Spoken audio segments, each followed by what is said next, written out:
বাজার চলতে কম ওয়াট আউটপুটের মিনি ইনভার্টারগুলো যখন খারাপ হয়।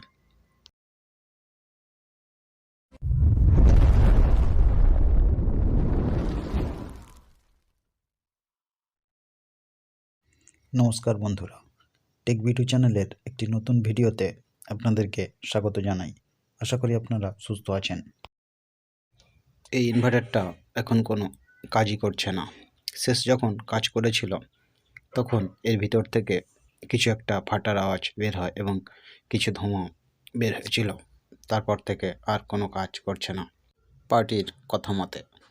এই ধরনের কমদামি ইনভার্টারের গায়ে অনেক কিছুই লেখা থাকতে পারে, তবে যিনি ব্যবহার করেছেন তিনি জানেন এই বিশেষত্বগুলি। এই ধরনের ইনভার্টারগুলির সার্কিট এবং কানেকশান খুবই সরল প্রকৃতির হয়। খোলার আগে আমরা একবার চেক করে দেখে নেব ইনভার্টারটি এখন কী পজিশনে আছে। এই ধরনের ইনভার্টারের বাইরে থাকা সুইচ এবং টার্মিনালগুলো ভালোভাবে লক্ষ্য করলেই এর ভিতরের কানেকশন সম্বন্ধে অনেকটাই ধারণা পাওয়া যায়।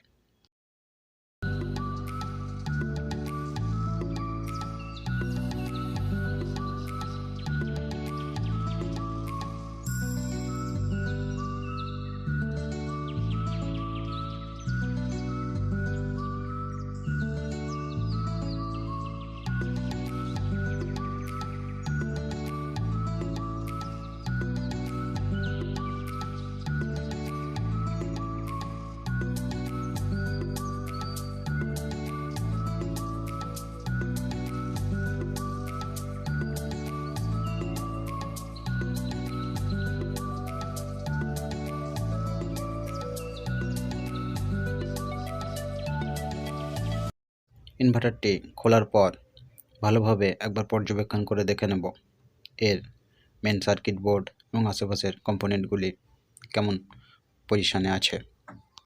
ভালোভাবে পর্যবেক্ষণ করতে গিয়ে যেটি দেখতে পেলাম, এখানে একটি রেজিস্টার এবং একটি মসফেট পুড়ে আছে।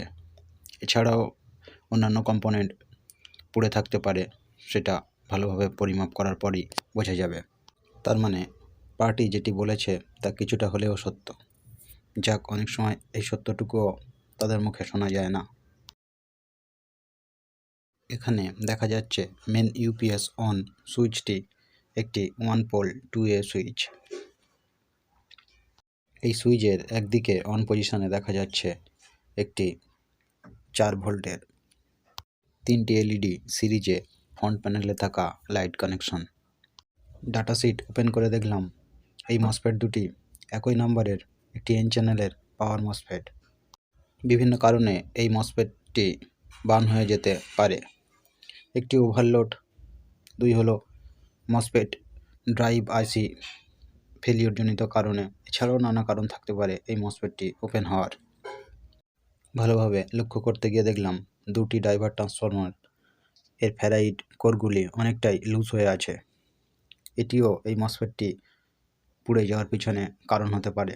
আসলে ফেরাইট কোরের এই স্থান পরিবর্তন প্রাইমারি সেকেন্ডারি কয়েলে চৌম্বকীয় ক্ষেত্র তৈরিতেই অনেকটা বাধা প্রদান করে, যার জন্যে এই মসফেটটি পুড়ে যাওয়া একটি স্বাভাবিক ঘটনা। এটি তো গেল একটি কারণ, সে যাই হোক। বোর্ডে থাকা অন্যান্য কম্পোনেন্টগুলি এই মসফেটটি পুড়ে যাওয়ার অন্যান্য কারণগুলি যা যা হতে পারে ভালোভাবে কোল্ড টেস্ট করার পর দেখলাম অন্যান্য কম্পোনেন্টগুলিকে ঠিক আছে এমনটি ধরে এগোনো যেতে পারে। এখানে যে রেজিস্টারটি পুড়ে আছে সেটি হলো 22 ওহমসের একটি রেজিস্টার।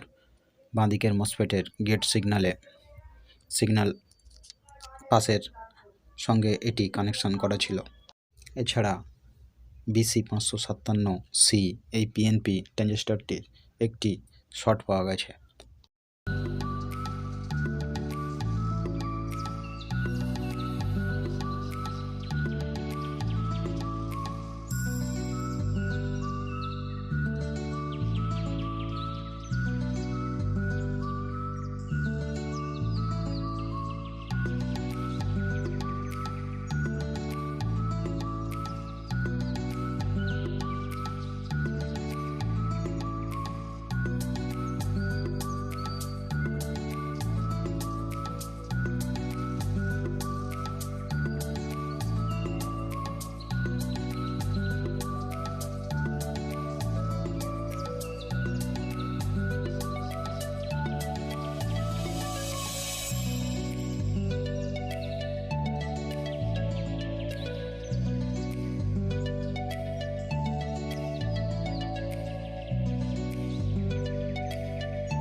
এখানে মসফেট ড্রাইভার আইসি হিসাবে একটি 16 পিনের SG3524N এই আইসিটি ব্যবহার করা হয়েছে।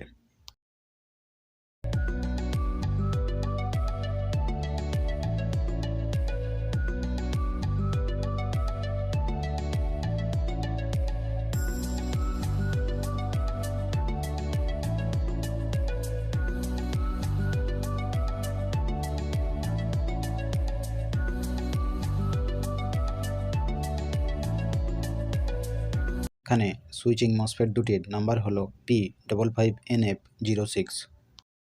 এখানে যে কম্পোনেন্টগুলি খারাপ মনে হয়েছে সেগুলি একবার ভালোভাবে চেক করে নেব। এখানে আমি এলইডি কন্টিনিউটি টেস্টার দিয়েই চেক করব। একটি ভালো মসফেটের সঙ্গে কম্পেয়ার করলে খারাপ মসফেটটি ভালোভাবে চেক করা যাবে।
এখানে খারাপ কম্পোনেন্টগুলিকে পরিবর্তন করে দেওয়া হয়েছে।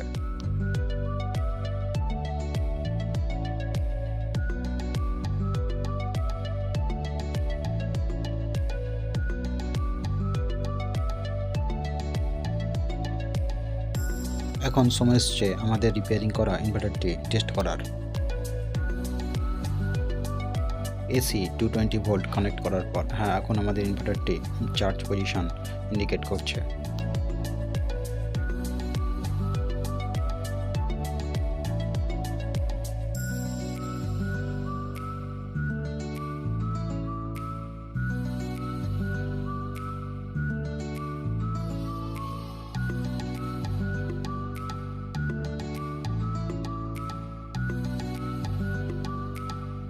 এখানে ইনভার্টারটি অন করার পর একটি 9 ওয়াটের এলইডি বাল্ব দিয়ে ইনভার্টারটি টেস্ট করে দেখব। দেখতে পাচ্ছি এটি ঠিকঠাক মতোই জ্বলছে, অর্থাৎ ইনভার্টারটি রিপেয়ারিং ঠিক আছে।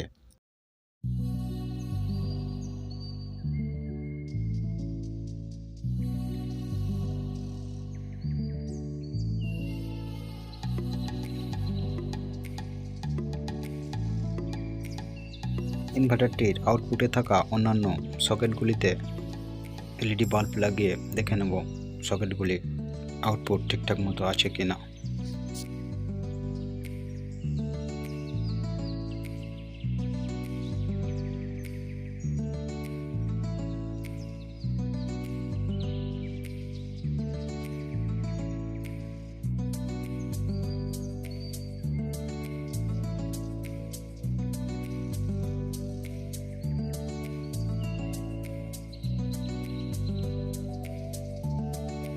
এখন ইনভার্টারটি পুনর্ব্যবহারের জন্য একেবারেই রেডি হয়ে গেছে।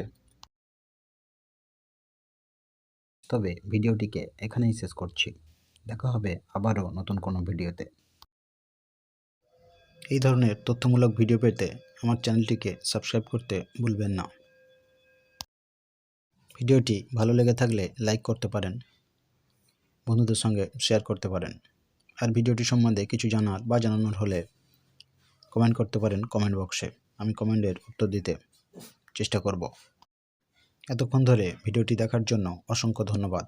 ভালো থাকুন, সুস্থ থাকুন আর চারপাশের পরিবেশকে সুস্থ রাখার চেষ্টা করুন। নমস্কার।